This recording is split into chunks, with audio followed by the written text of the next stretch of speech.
bawb, heddiw mi fyddai'n deitha chi am sut i wneud y mwyaf o'n diwrnodau deiliaid cynnig yma yn Brifysgol Bangor. Felly be allwch chi ddisgwyl o'n diwrnodau deiliaid cynnig? Mi fyddwch chi'n cael y cyfle i fynychu sesiynau pwnc ar gyfer eich pwnc o'ch dewis chi a dysgu mwy o wybodaeth am eich pwnc o'ch dewis.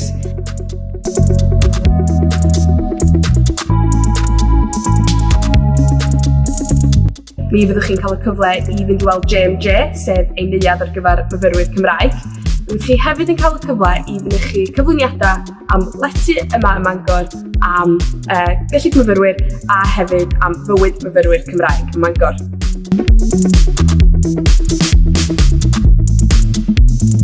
Felly, dyma 5 peth i'ch helpu chi wneud y mwyaf o'r diwrnod deiliaid cynnig. Yn gyntaf, gnewch yn siŵr eich bod chi'n cyrraedd mewn digon o bryd. Mae yna lot o bethau mynd ymlaen yn ystod y diwrnod, felly ydych chi eisiau gwneud yn siŵr bod gennych chi amser i ymweld â bob dim. Yn ail, gnewch yn siŵr bod chi wedi'ch sgwennu'ch cwestiynau o flaen llaw. Fel ddudais i eto, mae yna lot yn mynd ymlaen, ydych chi ddim eisiau cofio'ch cwestiynau. Dwi'n siŵr bod gennych chi lot ar eich meddwl ar y funud, felly sgwennwch nhw gyd i lawr fel bod nhw'n barod gennych chi pan ydych chi'n cyrraedd Bangor. Yn drydydd, gnewch yn siŵr bod chi'n siarad efo staff a'n myfyrwyr. Maen nhw gyd yma i'ch helpu chi, felly yn enwedig siaradwch efo myfyrwyr.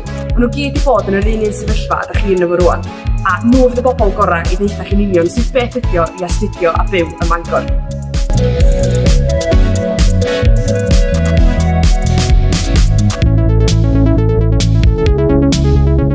Yn bedwerydd, gnewch yn siŵr bod chi'n tynnu digon o luniau a digon o fideos. Mae'n ffordd gret o ddangos i'ch ffrindiau a'ch teulu chi adra sut le ydi Bangor, a mi o hefyd yn ffordd i chi gymharu Bangor efo prifysgolion eraill. Yn ola, gnewch yn siŵr bod chi'n cael gweld bob dim sgen Bangor i gynnig. Mae yna lot yn mynd ymlaen yma a ydych chi'n dod yn byw mewn 2 blynedd. Ydych chi eisiau gwneud yn siŵr mae Bangor ydi'r ddinas i chi.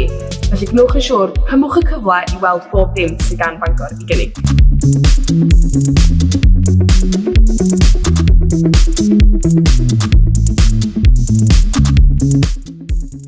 Felly dyna ni am heddiw. Os oes gennych chi unrhyw gwestiynau cyn y diwrnodau deiliaid cynnig, cysylltwch â ni.